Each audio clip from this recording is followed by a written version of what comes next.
Will you be paying more for your broadband? Good morning. New prices have... Whether broadband is working or how much it's going to cost, people tune in. And you've got something on that for us right now. I was just thinking, has the internet ever been more important than this last year? Classroom Zoom, Zooming with your colleagues, watching all those, binge watching all those series. Good morning. You probably know the name of the organisation to whom you pay the bills. So Sky, TalkTalk, PlusNet, for example. But you probably know a lot less about Openreach. Now, that is the part of BT that looks after the cables and wires that literally connect you to the internet. Now, they are under a lot of pressure to expand fibre broadband. Now, if you don't know what that is, it's the super fast internet access, which will mean everyone can hear Zoom at the same time and you can all watch films on your tablets without that horrible buffering.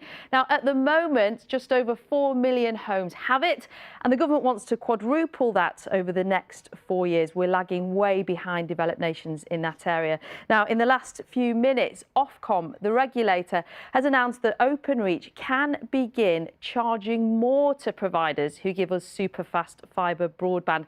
Now, that could mean that your supplier will then pass that expense on to you in the hope that it will be shared. And it would help fund this promise to provide faster broadband to 3.2 million more homes in rural areas by March 2026, because we know that is an area where it's very unfair at the moment. It does state, though, that if you still have the old connection wires, you shouldn't be paying any more for your internet when these changes come in next month. And it does say that as fibre broadband is rolled out, the prices should come down. But the takeaway from that today, Nagra, is if you are in one of those and Charlie, if you are in one of those 4 million you can households... just talk to me. I know, it sometimes just feels that way. Sorry, Charlie. If you are in one of those 4 million households, you may be paying more, but that will fund the rollout in more rural areas. It's been really good talking to you. Yeah, nice. Really good. Really nice. Should we catch up later as well? Yeah, let's do that, yeah. Okay, all right. Away Oh, hello. Hi, Charlie. Nothing. I'm just going to... A price hike for super fast broadband. Good morning. I'm a bit confused, actually, as to what you... I was looking at this earlier and I just couldn't figure out what you can get and what you can't get and what there is. It is confusing. Look at this lovely calm mummy.